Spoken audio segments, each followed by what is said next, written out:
Sometimes a single glance can turn your entire life upside down.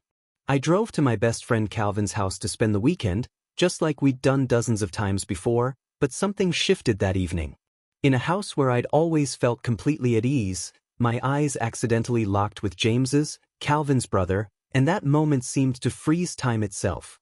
Whether it was a coincidence or something deeper, I couldn't tell yet. My name is Charles. I'm 27 years old. I live in Charlotte, North Carolina. I work as a manager at a small logistics company, and my life is, for the most part, pretty ordinary. Calvin's been my friend since high school, and his house has always felt like a second home to me. We planned to hit a local bar that evening, catch up, and grab a few beers, just like always. I got to his place after work, dropped my bag in the guest room, and headed downstairs to the living room, where Calvin was already fiddling with the speaker, setting up some music. The atmosphere was familiar, the smell of freshly brewed coffee, the soft glow of the lamps, and the old couch where we'd spent countless evenings. Calvin teased me about being 10 minutes late, and I brushed it off with a laugh. But then James walked into the room. I'd known him for years, but I'd never paid much attention to him before.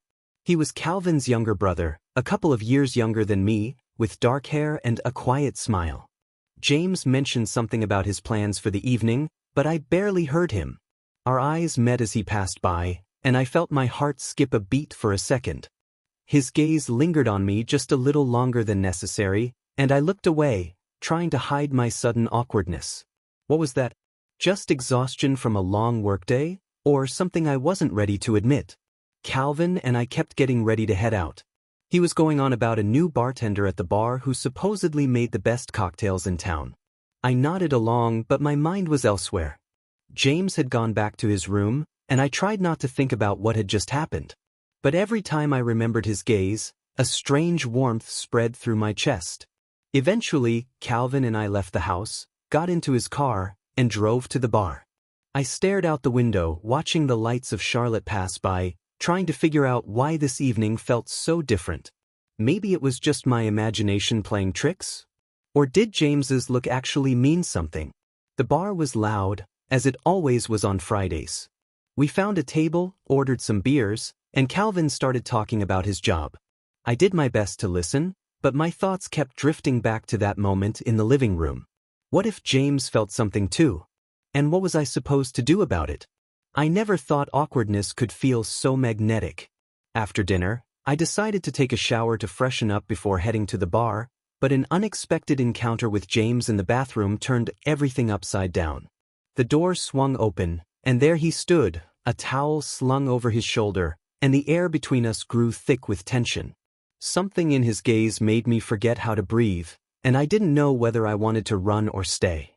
I stood under the hot streams of water, trying to sort out my thoughts. The evening had started so normally, but that look from James in the living room wouldn't leave my mind. I kept telling myself it meant nothing, that I was just tired or overthinking things. But every time I closed my eyes, I saw his quiet smile and the way he looked at me. The water ran down my shoulders, and I tried to figure out why my heart was beating faster than usual. It was ridiculous. I'd known James for years. He was just my friend's brother. But something had shifted, and I couldn't ignore it. I turned off the water and reached for a towel when the bathroom door suddenly opened. James froze in the doorway, his eyes widening in surprise. He clearly hadn't expected to see me here, and I wasn't prepared for this either. The towel barely covered me, and I felt my cheeks start to burn. James mumbled something like an apology, but his voice sounded unsteady, almost trembling. He didn't leave, and I noticed his gaze flicker over me before he looked away. It lasted only a second, but my body reacted like I'd been hit by a jolt of electricity. "I thought you'd already left with Calvin," he said, looking to the side, his voice soft, almost a whisper. I swallowed hard, trying to find words that wouldn't sound foolish. "No, I figured I'd freshen up before the bar," I replied, my voice coming out hoarse, like I'd just run a marathon. We stood there in silence, and the quiet was louder than any words. I noticed his fingers nervously clutch the towel, and for some reason, it made me smile. He was just as flustered as I was. "Oh, you go," James finally said, but his steps were slow, like he didn't want to leave. The door closed and I was alone again, trying to process what had just happened. My heart was pounding, and a warmth I couldn't explain spread through my chest. I dried off, got dressed, and stepped into the hallway, but James was gone. I could still feel his presence, like an echo, and it scared me. What was this feeling? And why did it feel so right? I went back to the living room, where Calvin was waiting, ready to head out. He asked why I took so long, and I mumbled something about the hot water. But my mind was on James. What if that encounter wasn't just a coincidence? Sometimes silence speaks louder than any words ever could. After that encounter in the bathroom, I couldn't get James out of my head, and when we bumped into each other in the kitchen, his light touch on my shoulder felt like it sparked a flame. Calvin and I were getting ready to head to the bar, but my mind was consumed by what had happened, and I felt like I was losing control of myself. Something between me and James was shifting, and I didn't know how to handle it. I went downstairs to the kitchen to grab a bottle of water before we left. Calvin was in the living room, checking his phone, and the house felt calm, almost too quiet. I opened the fridge, and that's when James walked in. He looked relaxed, wearing a plain gray t-shirt, but his presence filled the room with some unspoken tension. He smiled, and I smiled back, trying to act normal. James stepped over to the counter to grab an apple, and our shoulders brushed briefly. It was fleeting, but I felt the warmth of his skin through my shirt, and my heart skipped a beat again. "You okay?" he asked, looking at me with a slight smirk, like he could tell I was rattled. His voice was soft, but there was genuine concern in it. "Yeah, just lost in thought," I replied, trying not to let on how much his closeness was affecting me. I turned to the sink to hide my face, but James didn't leave. He stood there, and I could feel his gaze, like he was trying to figure something out. "You always this quiet before hitting the bar?" he said, and I caught a hint of laughter in his tone. I turned back, and our eyes met again, just like that first time in the living room. This time, he didn't look away, and I felt the air between us thicken. I wanted to say something, but the words stuck in my throat. Calvin walked into the kitchen, breaking the moment, and I quickly turned away, pretending to focus on my water bottle. James stepped back to the table, and we all started talking about the bar, but I barely heard a word.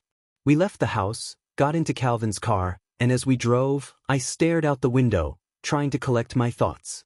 The lights of Charlotte flashed by, but all I could see was James's face, his smile, his hand brushing against mine. The bar was crowded, music blaring, and Calvin dove right into a story about some coworker. I nodded along, but my mind was elsewhere. I kept glancing around, half hoping, or maybe dreading, to see James, even though I knew he'd stayed home. Why couldn't I focus? Why did my chest feel warm every time I thought of him? Calvin noticed I was distracted and asked if I was okay, but I brushed it off, saying I was just tired. The truth was, I couldn't stop thinking about James. What if this feeling didn't go away? Sometimes a single conversation can change everything you thought you knew about yourself. In the noisy bar, filled with laughter and music, I felt James searching for me with his eyes, and when we found ourselves alone in a quiet hallway, his words touched me deeper than I could have imagined. We stood so close that I could feel the warmth of his breath, and in that moment, I knew I wanted to be closer. But Calvin appeared at the worst possible time, leaving me with a question. Was this an accident or something intentional? The bar was buzzing like a beehive, but I barely noticed the noise around me. Calvin was chatting with some acquaintances at our table, and I sat there, sipping my beer, trying not to think about James. But it was pointless. Every time I remembered his touch in the kitchen, my heart raced faster. I told myself he'd stayed home, that I was making a big deal out of nothing, but then I saw him. James walked into the bar, his dark hair slightly tousled, his eyes finding mine right away. He gave a small nod, like we were old friends, and headed to the counter, but I could tell he wasn't here by chance. I excused myself from Calvin, saying I was grabbing another beer, and made my way to the bar. James was leaning against the counter, and when I approached, he turned to me with that same soft smile that took my breath away. We started talking about random things, the bar, the music, but I noticed how his gaze lingered on me just a little too long. My body seemed to understand what was happening before my mind caught up. "Let's go somewhere quieter," he said, leaning in slightly so I could hear him over the music. His voice was low, almost intimate, and I nodded without thinking. We slipped into a narrow hallway leading to the back exit, where it was calmer. The light was dim, and we stood so close that I could feel the warmth of his body. James looked at me, and there was something in his eyes that made me forget about the bar, Calvin, everything. "I couldn't stay away," he said softly, his words hanging in the air. I felt my cheeks flush, but I didn't look away. "You feel it too, don't you?" I swallowed, unsure how to respond, but my body already knew. I stepped closer and he did the same.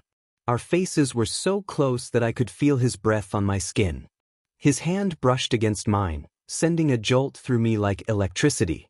I leaned in, and so did he, our lips almost touching, but then the hallway door swung open. Calvin stood there, looking surprised, and I stepped back quickly, my heart pounding like crazy. "Hey, where'd you guys disappear to?" Calvin asked, and I mumbled something incoherent. James just smiled, but I saw his fingers tremble slightly. We went back to the bar, but I couldn't think about anything except what had almost happened. This was intentional, and I wanted to know what came next. Sometimes a moment of closeness makes you realize you can't go back. After returning to Calvin's house from the bar, I found myself alone with James, and in the quiet of his room, we let ourselves be honest. His touches, soft and careful, said more than any words ever could, and I knew this wasn't just a fleeting attraction. My heart had made the choice for me, but what did this mean for both of us? We got back to the house late after the bar. Calvin went straight to bed, muttering something about an early meeting, and I stayed in the living room, trying to make sense of my thoughts. That almost kiss in the bar's hallway still burned in my memory, and I couldn't pretend nothing had happened. I heard footsteps and looked up. James was standing in the doorway, his gaze warm but slightly uncertain. He nodded toward his room, and without a word, I followed him. We stepped inside and he closed the door. The silence was almost tangible but not awkward, it was filled with anticipation. James sat on the edge of his bed, and I stood there, feeling my heart beat faster. He looked at me, and there was so much sincerity in his eyes that I felt the walls I'd built around myself start to crumble. "I don't know how to explain this," he began, his voice quiet but steady. "But ever since you got here, I haven't been able to think about anything else." I swallowed, feeling warmth spread through my chest. "Me too," I admitted, and the words felt so natural, like I'd been waiting my whole life to say them. "It scares me, James. But I don't want it to stop." He stood and walked toward me, his movements slow, like he was giving me a chance to back away. But I didn't want to back away. His hand touched my shoulder, and I felt the tension between us melt, giving way to something deeper. We stood so close that I could feel the warmth of his body, and when he leaned in, I met him halfway. Our lips finally met, and it was soft, honest, like we were both afraid to break the moment. His hand slid to my back and I responded, pulling him closer. It wasn't rushed or frantic, it was an acknowledgement that we both wanted the same thing. We pulled back but stayed close, his forehead resting against mine. "I don't want you to think this is a mistake," he whispered, his voice trembling with emotion. "Because for me, this is real." "I feel the same way," I said, my words just as sincere. We sat on the bed, still holding hands, and started talking. About how this started, about how we were both scared but couldn't ignore it. His fingers intertwined with mine, and every glance felt like a promise that we'd figure this out together. When we finally fell silent, I knew this wasn't a fluke. It was a decision, and I was ready to embrace it. But how would we move forward? The morning after closeness can feel as daunting as jumping out of a plane, but with James by my side, I felt surprisingly light. Waking up in his room, I realized last night had changed everything, and despite the fear, a joy spread through my chest, like I'd finally found something real. We laughed, talked, tried to act normal around Calvin, but every glance from James reminded me this wasn't just a dream. What came next, I didn't know, but for the first time in ages, I wanted to find out. I woke to sunlight filtering through the curtains. James was beside me, his breathing steady, his face so peaceful that I couldn't help but smile. Last night, full of quiet words and careful touches, felt like something from another world. I slipped out of bed quietly, trying not to wake him, and pulled on my t-shirt. My heart was still beating faster than usual, but it wasn't from fear. It was some new, almost childlike excitement. I glanced at James, wanting to memorize this moment forever. He stirred as I was zipping up my jeans, and his sleepy smile made me laugh. "You running off already?" he asked, propping himself up on an elbow, his voice so warm it made my cheeks flush.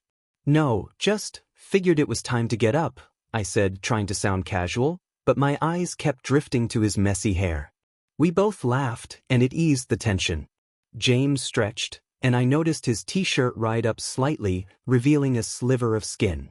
I looked away to avoid blushing harder and suggested making coffee. We headed to the kitchen, trying to act normal. Calvin was already there, messing with the toaster and humming to himself. "Morning, sleeping beauties," he said without looking up, and I felt relief that he hadn't noticed anything. James winked at me while Calvin wasn't looking, and I nearly spilled the coffee, struggling to hide a grin. We sat at the table and Calvin started talking about his plans for the day, but I barely listened. James was across from me, and every time our eyes met, something sparked inside me. "You're awfully cheerful today," Calvin said, eyeing me suspiciously. I shrugged, scrambling for a believable excuse. "Guess I just slept well," I said, and James snorted into his mug, hiding a laugh. We exchanged a look, and I realized hiding this would be tougher than I thought. But I loved the feeling, like James and I had our little secret, making the morning brighter. After breakfast, Calvin went to shower, leaving James and me to clean up. He stepped closer, supposedly to put a plate in the sink, and his hand brushed mine. "You okay?" he asked softly, his voice so caring I couldn't hold back a smile. "More than okay," I said, and we fell silent, just looking at each other. In that moment, I knew this wasn't just a fling. It was something deep, real, and I wanted it to last. James leaned in and quickly kissed my cheek before Calvin came back, and I laughed, warmth spreading through me. We moved to the living room, chatting about random things, and I caught myself thinking I hadn't felt this alive in years. But how long could we keep this a secret? And what would happen when Calvin found out? When you're alone with someone who's turned your world upside down, words become more than sounds. They're threads tying you together forever. After Calvin left for the morning, James and I were alone, and the quiet of his room became a sanctuary for our truth. His voice, soft and sincere, wrapped around me, and every touch felt like a promise we wouldn't let this feeling go. But what did it mean to be honest with each other when the world outside might not understand? Calvin left shortly after breakfast, saying he'd be back by lunch. The door closed behind him, and the house filled with a silence that felt almost sacred. I was in the living room, holding an empty coffee mug, when James walked in and looked at me with that smile that made my heart skip. "Come to my room?" he asked softly, and I nodded, feeling excitement mix with warmth in my chest. We went upstairs to his room and he closed the door, like he was shutting out the rest of the world. We sat on the bed, so close our knees almost touched. James took my hand, his fingers warm and slightly trembling, and I felt the tension I'd been holding on to dissolve. "I can't stop thinking about last night," he said, looking into my eyes, his voice so sincere it made my throat tighten with emotion. It's more than I ever expected, Charles. And I don't want to pretend it's not." I squeezed his hand, searching for words to capture what was swirling inside me. "I don't want to pretend either," I said, my voice quieter than I expected. "Last night, it was like I finally figured out who I am. And that's because of you." He smiled, his eyes glistening like he was holding back tears. James leaned closer, and I felt the warmth of his breath on my skin. "You have no idea how long I've been scared of this," he whispered, his hand sliding to my shoulder, pulling me nearer. "But with you, I'm not afraid." We hugged, and it wasn't just a hug, it was an acknowledgement that we were both ready for this path. His cheek pressed against mine, and I could feel his heart beating in time with my own. We pulled back but stayed close, his hand still resting on mine. "What do we do now?" I asked, my voice a mix of hope and fear. "We'll figure it out," he said, his confidence infectious. "We're not hiding from this." Not from ourselves. He touched my cheek and I leaned in to kiss him. It was soft, slow, like we wanted to savor every second. His lips were warm, and I felt all my doubts melt away in that moment. We talked for a long time, sitting on the bed, holding hands, about how to tell Calvin, about what we wanted, about how scary but right this felt. Every look, every word from him was like a brick in the foundation of something new. I realized I didn't want to lose this, and James seemed to feel the same. But how would we face the world beyond this room? Sometimes life throws surprises that leave you unsure whether to laugh or run. After our heartfelt talk, I felt the world was brighter with James, but that day, a random pizza delivery and Calvin's unexpected return added chaos to our new reality. We were joking, making plans, but one look from Calvin at our intertwined hands made me realize our secret was no longer a secret. Now we had to figure out what came next, and I was ready for the challenge. The morning after our talk was full of lightness. James and I sat in his room, sharing a coffee mug because I'd accidentally broken mine, and laughed at my awful impression of Calvin singing in the shower. James looked at me with such warmth that I felt like the happiest guy in Charlotte. "Let's do something today," he suggested, leaning back on a pillow. "Go downtown, walk around, just be normal people." I smiled and we started tossing around ideas. Maybe a cozy cafe or a stroll through the city, just to be together. "I want this to be serious," he said suddenly, his voice steadier. "You and me, no games. We can do this, right?" I nodded, my heart skipping at his words. We agreed to start small, be open about our feelings, stop hiding, and see where it led. James reached for me and we kissed, chuckling when he accidentally nudged the mug, nearly sending it to the floor. Then the doorbell rang. We exchanged a puzzled look. "Calvin?" I asked, but James shook his head, reminding me Calvin was at a meeting and wouldn't be back yet. We went downstairs and James opened the door. A guy in a red cap stood there, holding a pizza box. "Delivery for Charles," he said, looking at us with slight confusion. I frowned, since I hadn't ordered anything. "Must be a mistake," I started, but the guy cut me off, handing me the box. "There's a note, figure it out," he grumbled and left. James laughed and I opened the box. Inside was a pizza with pineapples, I can't stand pineapples, and a note, "Charles, hang in there. Good luck, Larry." Larry, my coworker, loved pulling dumb pranks, but how did he know I was at Calvin's? I shook my head, and James and I cracked up, deciding it was just a silly coincidence.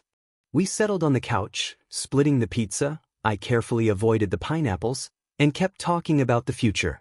James said he wanted us to be honest with each other and the world.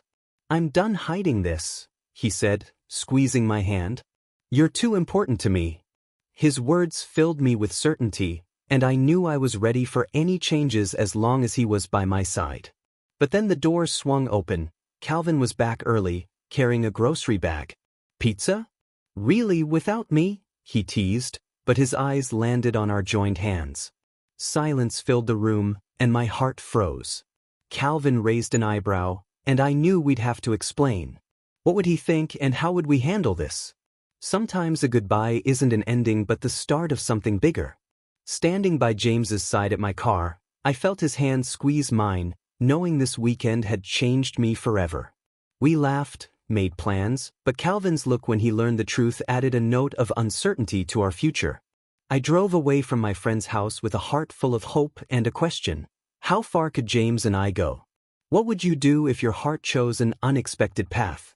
Calvin stood in the living room, still holding his grocery bag, when he noticed our joined hands.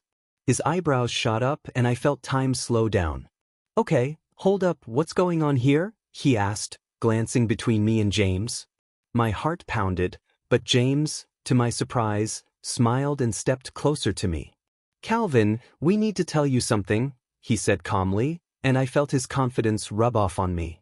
We sat at the table and James took the lead. He explained how it started, fleeting glances, awkward moments, an attraction we couldn't ignore. I chimed in, admitting how scared I'd been of these feelings but how I didn't want to hide them anymore. Calvin listened quietly, his face unreadable, and I braced for the worst. Then he leaned back in his chair and laughed. Man, you two had me thinking it was something crazy, like a robbery, he said, shaking his head. So, you're together? All right. Just don't make me the third wheel. I exhaled with relief, and James squeezed my hand under the table. Calvin wasn't thrilled, but he accepted us, and that was more than I'd hoped for. We spent the rest of the day together, chatting about random things, and I noticed James getting bolder. He touched my hand, joked, no longer hiding our connection. Calvin rolled his eyes, but his smile said he'd get used to it. By evening, I started packing to head home. James helped me gather my things, and we stood in his room, exchanging looks that said more than words. I don't want you to go, he said softly, his voice so sincere it brought a lump to my throat. I stepped toward him, and we hugged, his warmth wrapping around me like a promise this wasn't over. We'll see each other, I said, holding him close. This is just the beginning, James. We walked to my car, parked outside the house. The sun was setting, painting Charlotte's sky in gold and pink. James took my hand, and we stood in silence, savoring the moment. I want you to know, he said, looking into my eyes, you made me believe I could be myself. And I'm not letting that go. I smiled, his words settling warmly in my chest. We kissed, soft and slow, and I knew this moment would stay with me forever. I got into my car, and James stood by the curb, waving with that same smile that had turned my life upside down. The drive home was quiet, but my thoughts were alive. This weekend showed me who I was, what I wanted, and I was ready for the journey. But how far would James and I go? And how would the world react to our story? I want to ask you, everyone watching this video, have you ever faced a moment when your heart chose an unexpected path? How did you embrace your feelings, especially if they felt forbidden or complicated? Drop your stories in the comments. I know you've got something to share. And one more thing, what would you do if your best friend found out about your love? Let me know, I'm genuinely curious. I left Calvin's house not with an ending but a beginning. James and I were ready for the changes ahead, and I knew something incredible was waiting for us. What do you think? Where will our story go next?